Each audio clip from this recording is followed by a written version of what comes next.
ایک خاتون جب بھی اپنے شوہر کو پسند کا کھانا لاتی تو شوہر کہتا اچھا ہے لیکن میری ماں اس سے بہتر پکاتی ہے۔ بیوی شوہر کو مسکرا کر دیکھتی اور چلی جاتی، اور جب بھی بیوی اچھا پرفیوم لگاتی وہ اس سے کہتا کمال ہے، میری ماں کی خوشبو کی طرح ہے۔ وہ مسکرا کر رہ جاتی، اور اس طرح اس خاتون نے ساری زندگی ایسے ہی الفاظ سن سن کر گزاری، ماں کرتی ہے، ماں کہتی ہے، ماں کا پرفیوم، ماں کا کھانا پکانا وغیرہ وغیرہ۔ بیوی ہر بار مسکرا کر رہ جاتی۔ اس عورت کی ایک بہت خوبصورت عادت تھی کہ جب بھی اس کا شوہر کام سے گھر آتا تو بیوی ہمیشہ چہرے پر مسکراہٹ سے شوہر کا استقبال کرتی، کیونکہ وہ عورت جانتی تھی کہ بیوی کا ایک میٹھا بول شوہر کی دن بھر کی تھکان اتار دیتا ہے۔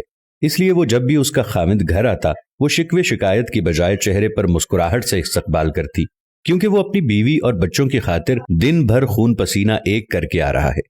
شادی کے 27 سال بعد ان کی والدہ کا انتقال ہو گیا۔ والدہ کی تدفین کے بعد شوہر اکیلا بیٹھا تھا۔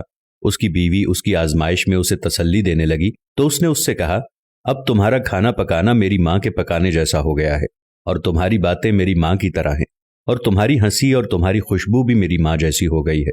بیوی مسکرا کر بولی وہ کیسے؟ تو شوہر نے کہا میں نے تم سے 27 سال کی عمر میں شادی کی تھی اور ہماری شادی کو 10 سال ہو چکے ہیں، اب تم میری ماں جیسی سوچ رکھنے لگی ہو۔ بیوی کہنے لگی کہ آپ ریاضی کے پروفیسر ہیں، پھر بھی آپ کا حساب غلط ہے۔ شوہر نے کہا وہ کیسے؟ بیوی کہنے لگی میں جب تک زندہ ہوں آپ کی ماں کے برابر نہیں بن سکتی، ان کے 34 سال دینا میرے 27 سال کے برابر نہیں ہو سکتے، اور جس کے قدموں کے نیچے جنت ہے میں ان کے برابر نہیں ہو سکتی۔ خاوند فرتے جذبات سے رو پڑا اور کہنے لگا کیا تمہیں کبھی میری ماں سے تشبیہ دینے کی تکرار سے پریشانی نہیں ہوئی؟ میں ہر کام میں ماں کو یاد کرتا تھا، ان کی تعریف کرتا تھا جیسا کہ دوسری خواتین کرتی ہیں۔ اس نے کہا نہیں، کبھی نہیں، بلکہ معاملہ اس کے برعکس ہے۔ خاوند نے کہا کہ وہ کون سی باتیں ہیں جو تم تمنا کرتی رہی اور میں تم سے پوچھ نہ سکا؟ بیوی نے کہا کہ جب بھی آپ اپنی ماں کی بات کرتے اور میرا موازنہ ان سے کرتے تھے میں کہتی تھی اے اللہ میرے بیٹے کے دل میں میری محبت ویسے ہی ڈال دے جس طرح تو نے اس کی دادی کی محبت اس کے باپ کے دل میں ڈالی ہے، کیونکہ آپ کی اپنی والدہ سے محبت تمام حدوں سے بڑھ کر ہے، اور میں بھی یہی چاہتی ہوں کہ میرا بیٹا بھی مجھ سے ویسی ہی محبت کرے جیسی آپ اپنی والدہ سے کرتے ہیں۔ اور میرے سرتاج مجھے آپ پر فخر ہوتا تھا کیونکہ آپ کا بیٹا آپ پر ہی جائے گا۔ اللہ ہمیں والدین کی رضا حاصل کرنے والوں میں شامل فرمائے۔ اگر آج کی بہو یہ بات سمجھ لے، یہ گر سیکھ لے تو بڑھاپے میں پرسکون رہے گی۔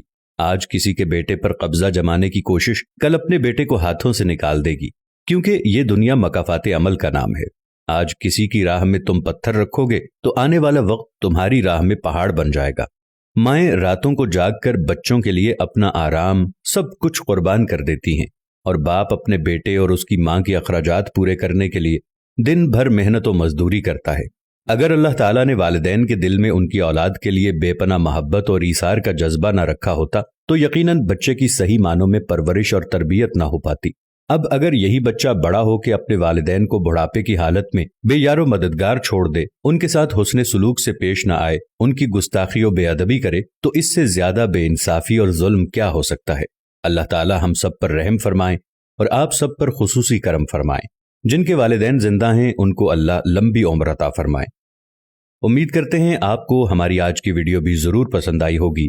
ویڈیو کے بارے میں اپنی رائے کا اظہار ضرور کریں۔ جزاک اللہ۔